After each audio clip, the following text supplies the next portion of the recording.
आज हम जानेंगे वृद्धि और विकास के बारे में। सामान्यतः वृद्धि और विकास शब्द का प्रयोग एक ही अर्थ में कर लिया जाता है, लेकिन ये दोनों अलग शब्द हैं। यानी वृद्धि का अर्थ अलग होता है और विकास का अर्थ अलग होता है। तो इस वीडियो में हम यही जानेंगे कि वृद्धि क्या है और विकास क्या है और इन दोनों में क्या अंतर है।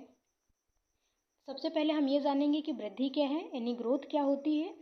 तो वृद्धि का संबंध शारीरिक संरचनाओं के विकास से होता है, यानी बालक की लंबाई, भार, मोटाई या फिर अन्य अंगों का जो विकास हो रहा है उसे ही हम वृद्धि के नाम से जानते हैं। वृद्धि आंतरिक भी होती है और बाह्य दोनों रूपों में होती है। यानी वृद्धि की जो प्रक्रिया है वो आंतरिक और बाह्य दोनों रूपों में होती है और एक निश्चित आयु तक होती है। क्योंकि जैसे कि हम लंबाई की बात करें तो बालक की लंबाई आजीवन तो नहीं बढ़ती है, बल्कि एक निश्चित आयु तक ही बढ़ती है। तो इसलिए वृद्धि का संबंध एक निश्चित आयु से होता है। वृद्धि एक निश्चित आयु तक ही होती है, उसके बाद ये रुक जाती है। लेकिन विकास जीवन पर्यंत चलता है। तो वृद्धि का संबंध एक निश्चित आयु से होता है और वृद्धि पर आनुवंशिकता का प्रभाव पड़ता है। ये प्रभाव सकारात्मक भी हो सकता है और नकारात्मक भी हो सकता है। तो वृद्धि आनुवंशिकता से प्रभावित होती है। ये तो कुछ बातें थी वृद्धि के बारे में। तो शॉर्ट में जो हम याद रखें कि वृद्धि क्या है, तो वृद्धि मुख्यतः शारीरिक संरचना के विकास से संबंधित है, यानी जैसे लंबाई, भार, मोटाई या फिर शारीरिक अंगों का विकास, इसे हम वृद्धि कहेंगे। और जब विकास की बात हम करते हैं कि डेवलपमेंट क्या है, तो विकास की प्रक्रिया पूरे जीवन चलती है। जैसे वृद्धि तो एक निश्चित आयु के बाद रुक जाती है, लेकिन विकास की प्रक्रिया पूरे जीवन चलती है।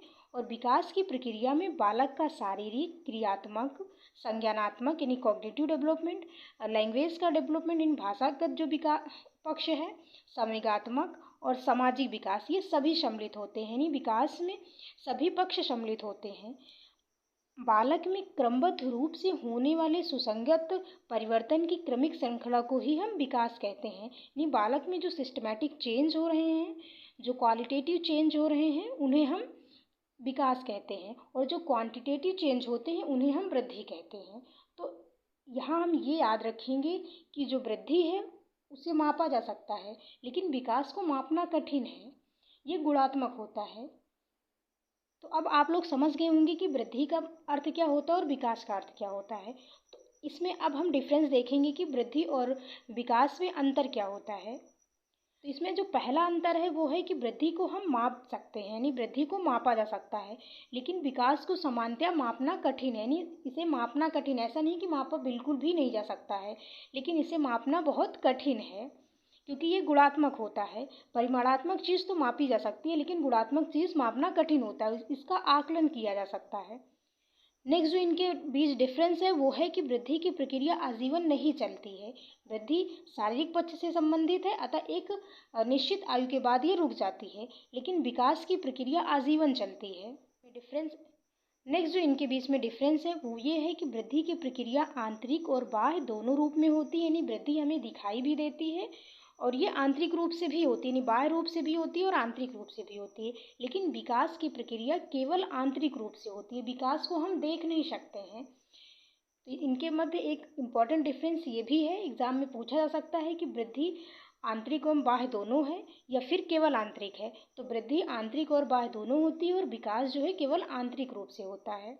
नेक्स्ट है कि वृद्धि शब्द परिणात्मक परिवर्तनों के लिए प्रयोग में लाए जाते हैं। जैसे कि जब बालक की उम्र बढ़ती है तो उसके साथ उसकी लंबाई चौड़ाई भी बढ़ती है, जिसे हम वृद्धि कहते हैं। यानी हमने जाना था पीछे भी कि जो वृद्धि है वो शारीरिक पक्ष से संबंधित है, ये मापने योग्य है। लेकिन विकास शब्द का प्रयोग गुणात्मक परिवर्तन के लिए किया जाता है, जैसे कि बालक में कार्यकुशलता, कार्यक्षमता आदि की वृद्धि। तो विकास शब्द का प्रयोग इन्हीं बालक में जो गुणात्मक परिवर्तन हो रहे हैं उनके लिए किया जाता है। नेक्स्ट है कि वृद्धि विकास का एक छोटा रूप है, यानी वृद्धि जो है वो विकास में सम्मिलित हो जाती है। विकास की सतत प्रक्रिया में ये एक छोटा सा चरण होता है, यानी विकास जो कि जीवन पर्यंत चलने वाली प्रक्रिया है उसका एक छोटा सा चरण है वृद्धि, जो कि जीवन के कुछ वर्षों तक ही चलती है, उसके बाद ही वृद्धि की जो प्रक्रिया है वो रुक जाती है। विकास एक विस्तृत शब्द है, वृद्धि विकास का ही भाग है। नेक्स्ट है कि वृद्धि में होने वाले जो परिवर्तन हैं उन्हें सामान्य रूप से जीवन में देखा जा सकता है, लेकिन विकास को सामान्यतः देखा नहीं जा सकता। जैसे कि बच्चे की लंबाई का बढ़ना, इसे हम देख सकते हैं, लेकिन विकास को हम देख नहीं सकते। बच्चे में कितनी कार्यकुशलता का विकास हुआ है ये हम देख नहीं सकते हैं। ये उसके बिहेवियर का, उसकी योग्यताओं का आकलन करने से ही हमें पता चलेगा कि हाँ, बालक में कार्यकुशलता का विकास हुआ है, लेकिन देखकर हम नहीं बता सकते हैं कि बालक कितना कार्यकुशल है।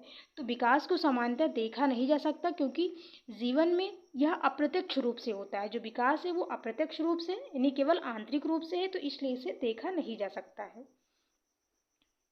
तो आशा करते हैं कि वृद्धि और विकास के बीच जो डिफरेंसेस हैं वो आपको समझ में आए होंगे और आपके लिए हेल्पफुल भी होंगे। नेक्स्ट हम डिस्कस करेंगे वृद्धि और विकास के सिद्धांत। अगर आपको वीडियो पसंद आया हो तो इसे लाइक एंड शेयर करें, तो चैनल को सब्सक्राइब करना बिल्कुल भी मत भूलें। Thank you.